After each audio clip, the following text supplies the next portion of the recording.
If you want to begin to really enjoy a happy, successful, healthy life, you've got to be willing to go against the tide. You've got to be willing to harness your will and say, in spite of this, I'm in control here. I'm not going to let this get me down. I'm not going to let this destroy me.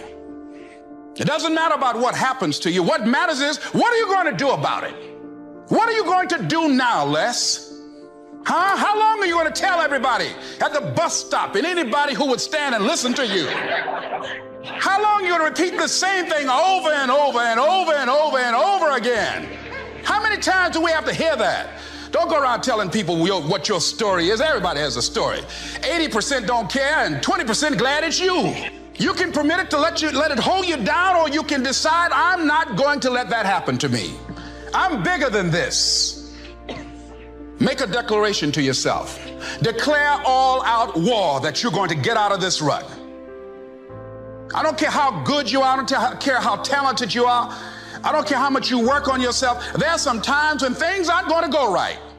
They just are not going to go right. There are times when anything that can happen will happen. The challenges of life. How do we get stuck? Your mind is, you know, when you go into a service station to get gas, you don't go in there and just start pumping. When you push the lever up, it clears the previous bill. By the same token, if you want to begin to move, you've got to clear your mind of all the unnecessary luggage and baggage that's weighing us down. I couldn't move, I couldn't think about what am I going to do. You're going to have people to do things to you. Things are going to happen to you. And the most important thing to do is to harness your will and let it go and move so you can grow, so you can get on with your life. Sometimes your life will be in a slump, just like sports. Some of the best shooters can't hit baskets different times in games. They get in a slump. Do they sit on the sideline and say, you know, I just didn't hit a basket today? No, they continue to execute. I suggest to you that if you are facing a challenge, don't stop. Stay busy. Work your plan. Continue to do those things that you know that work for you after you have evaluated yourself in the situation. Continue to move. Stay busy, stay busy, stay busy. You're on the free throw line, your team's down by 1, you get to shoot 2 free throws at 0. Time on the clock, game 7 of the NBA final. Like, we all dream of that. But then when we get in real life, we want to be punks. We get in real life, we soft. It's like, yo, let the gas go up. I'm going to make more money. Let the inflation go up. Game 7. Like, this game 7 in life. Let's go. If it was easy, everybody would do it. I don't even want it to be easy. Everybody would get a PhD. If it was easy to get a PhD, then it wouldn't be valuable. So I tell people, like, look at the tragedies and say, yo, you thought well enough for me to come at me? This is what I do. Cut all the lights off if you want to. You're not gonna stop me because you got all the lights. This is where I thrive. And I'm saying, if you're a real human, because we are a little different than some of the other things that were created. We have a will. There's some things that we have. I'm like, activate it. Instead of crying and quitting and giving up again. We're going to go through pain. Prepare yourself in advance for these situations so that when they come, you have a better chance of controlling those situations and not letting those situations control you. 60%, maybe 80, maybe 90% of my life is gone already. I don't have time. Time is not waiting for me. Time is not my friend. And I'm not talking about your type of time. I'm talking about T-I-M-E. Time don't like nobody. Time hate all of us. Time is trying to stay away from us. You think I'm gonna waste the rest of the time that I got to be operating out here, crying and complaining, blaming somebody? No. So what I'm complaining about? By the time you have children, by the time you have made a way for your children, by the time you've paid for your home, you're pushing 60 years old. So life is real short. So you add up all your traveling, add up all your sleeping, add up all your school, add up all your entertainment, you've probably been half your life doing nothing. So what am I'm 35 years old, 30 more years, I'll be 65. We don't have no more influence. We can't do nothing much at 65. So we don't have but about 80 years on earth. This is a test to see where will we spend our life in heaven and hell. This is not the life now. Your real self is inside you. Your body gets old. Your hair is leaving you. Your bodies get tired. But your soul and your spirit never die. That's going to live forever. So your body is just housing your soul and spirit. So God is testing us on how we treat each other, how we live. You know how much time and energy people spend? The average person, and I'm just doing a ballpark figure, they spend years and years, maybe a decade, complaining, bitching, and whining, and still nothing changed. I could be using that time to change my life. I could be using that time to embrace the reality of life and the reality of shit that I've done to put myself. I paid for my ticket. I got on the train. It was many stops that came. I didn't get off at them stops. I went to the final destination of the shit that I was living in. I went through the process of that dumb shit. I grew up. I evolved from that. Now it's time to live. Now it's time to just be out here on a journey through life, experiencing new things, new ideas, exposure. And that's what I realized.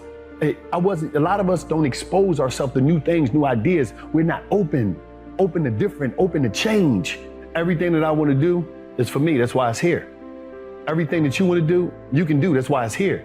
It's just about, are you willing to put the work? Everything is out here for everybody.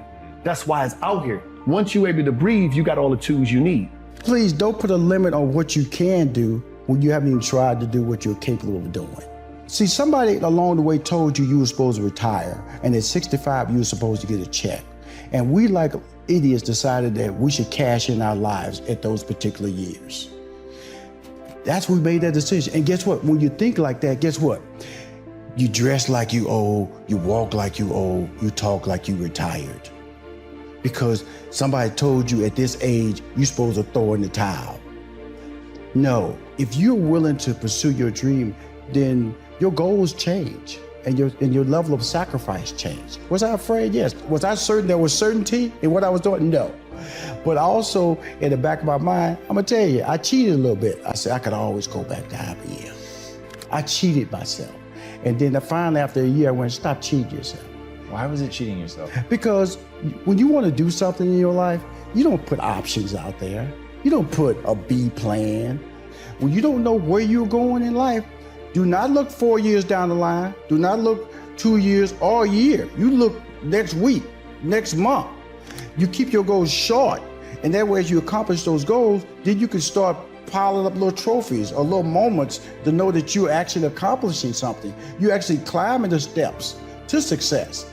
And so I always tell people, shorten your goals, shorten your window, and that's how you find your voice. Most people are staying at jobs or working things, or even marriage or relationships, because they fear change. Can I do better? Can I get a better opportunity? Will somebody hire me? Will somebody date me? Will somebody marry me? Will somebody want my kids that I have?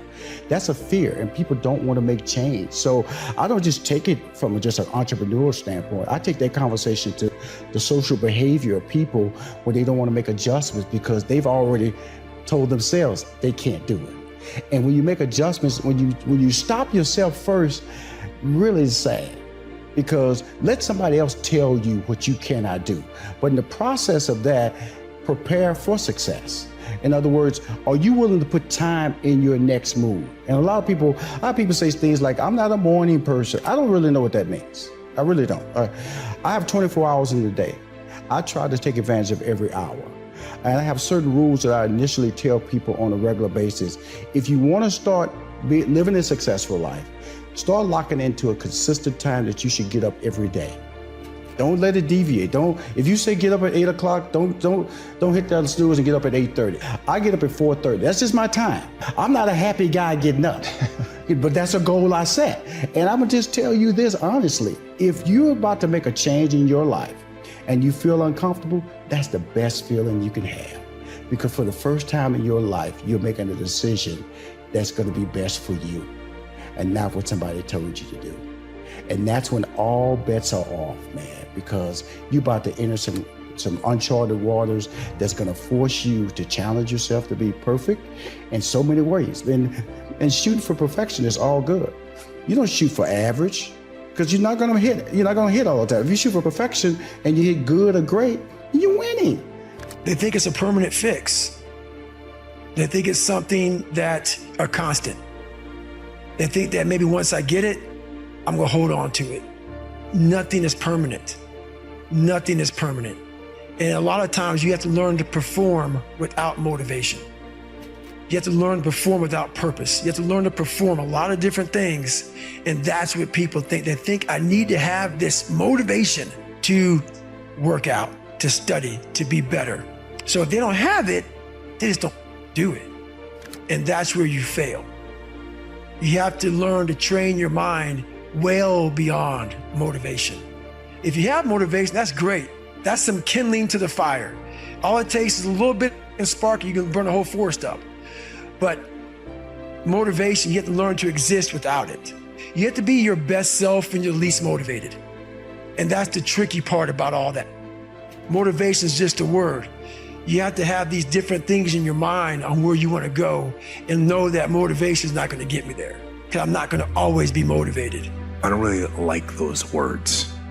Self-help or self-management or self-improvement. I don't really like what those words have come to mean these days, because there's a lot of people out there that are constantly trying to improve themselves by looking for the one change.